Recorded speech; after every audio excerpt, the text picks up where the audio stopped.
रुपए depending upon area पे fall करती है। यानी अगर 19,013 एकड़ को आप मल्टीप्लाई कर दें, किसी आम आदमी को भी दे दें और उसको बोलें कि 19,013 एकड़ लैंड को अगर मल्टीप्लाई कर दे, पाकिस्तान स्टील मिल के प्लांट की बात नहीं कर रहा, पाकिस्तान स्टील मिल के एसेट्स की बात नहीं कर रहा, पाकिस्तान स्टील मिल के जो इमूवेबल प्रॉपर्टी प्लांट मशीनरी उसकी बात नहीं करता, उसके जो प्रोविंसेस में जो ऑफिस है उसकी बात नहीं कर रहा, मैं तो सिर्फ लैंड की बात कर रहा हूँ। हाँ ठीक है। असल मसला पाकिस्तान स्टील की लैंड है। 19,013 एकड़ लैंड जो है वो उसकी फेयर मार्केट वैल्यू इस वक्त भी 19 खरब से 24 खरब रुपए बनती है। अगर आप 24 खरब रुपए, 19 तो खरब से 24 खरब का अगर आप मतलब ये है 19,013 को मल्टीप्लाई करें 9 करोड़ से 12.5 करोड़ के दरमियान एवरेज है, उससे अगर मल्टीप्लाई करें तो मिनिमम रेट 19 खरब से लेकर 19 खरब 40 अरब से लेकर ये 22 खरब से 24 खरब रुपए। चले 20 खरब लगा लेते हैं। जी 20 खरब भी लगाते हैं। अगर ओपन कॉम्पिटिटिव जाए तो इसकी अच्छी वैल्यू मिल सकती है।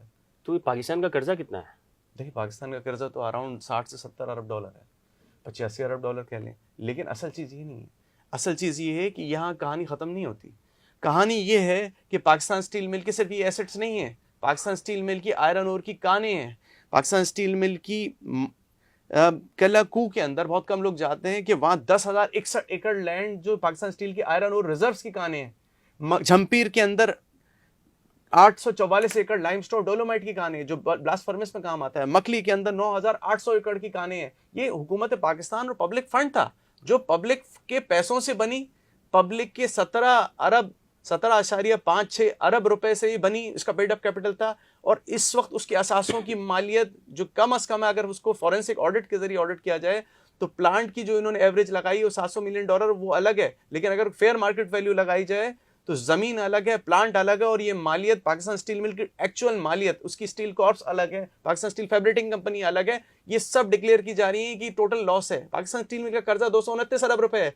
जिस कंपनी के असासे 20 खरब से लेकर 34 खरब रुपए पे फॉल कर रहे हो, उसकी बैलेंस शीट में दिखाया जाए कि फिक्स एसेट इन्वेंट्री का ये हाल हो जो आवाम को पता ही नहीं हो, और एक पार्टी आके उसकी बोली लगा दे कि जी आप 1400 एकड़ हम मुझे 32 अरब रुपए दे दें, तो स्टील ये सुई गैस भी मजाक कर रही है।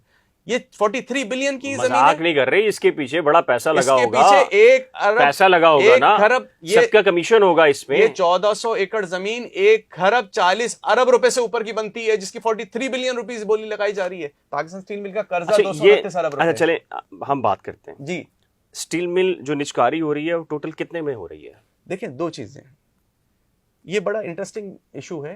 3 अगस्त। अच्छा ऑडियंस में आपको ये बता दूं कि ये एक जो केस ज़ेरे समात है सुप्रीम कोर्ट ऑफ पाकिस्तान में और लेबर कोर्ट में, वहाँ पर तारिक मंसूर MQM जो एम्प्लॉयज़ यूनियन है, यूनाइटेड वर्कर्स पाकिस्तान, उसकी नुमाइंदगी कर रहे हैं और घंटों आर्ग्यूमेंट्स किए जा रहे हैं इस केस में।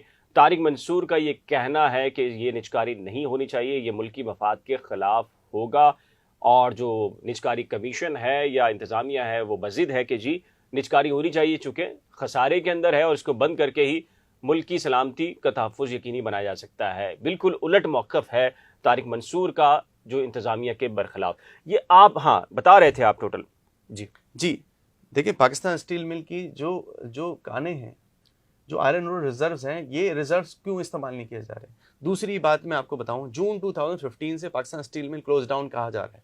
एक आम आदमी ये समझ रहा है कि Pakistan steel mill close down खसारे में सीधी 2008 के अंदर जिस स्टील मिल के बैंक अकाउंट्स में अगर 25 अरब रुपए, AGPR की रिपोर्ट्स में आपको दिखा सकता हूं, मेरे सामने ऑडिटर जनरल पाकिस्तान की रिपोर्ट्स हैं।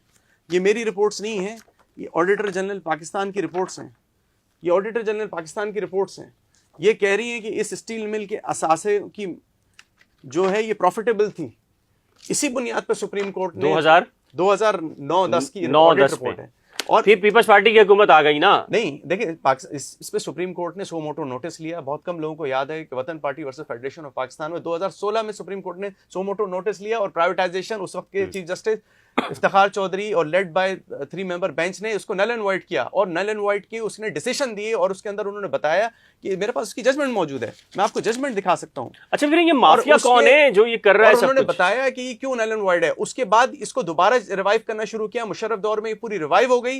1998 में भी इसको डिफॉल्ट करार दिया गया, लेकिन इसके अंदर पोटेंशियल था, मुशर्रफ दौर में इसको रिवाइव किया गया। फिर 2006 में इसको प्राइवेटाइजेशन की कोशिश की गई, सुप्रीम कोर्ट इसने इंटरवीन किया कि फॉरेंसिक ऑडिट के बगैर आपने अंडर वैल्यूएशन की है, और सिटी ग्रुप वाली जो वैल्यूएशन पे उसको नल एंड वॉइड कर दिया। फिर 2006 की जजमेंट आती है सुप्रीम कोर्ट की, और फिर उसको दोबारा रिवाइव किया जाता है, प्रॉफिटेबल होती है। फिर 2009-10 के अंदर दोबारा स्कैम होता है, 25 से 30 अरब वही प्रॉफिट लॉस में बदल जाता है। फिर सुप्रीम कोर्ट एक्शन लेती है, 15/2012 सुप्रीम कोर्ट का लैंडमार्क जजमेंट है, जो सुप्रीम कोर्ट उसमें सुमोटो नोटिस ली 15/2009 में, और सुप्रीम कोर्ट उसमें तयन करती है नैब को और इंक्वायरी की जो रिपोर्ट्स मौजूद हैं, और पीएलडी 2012 में रिपोर्टेड जजमेंट है।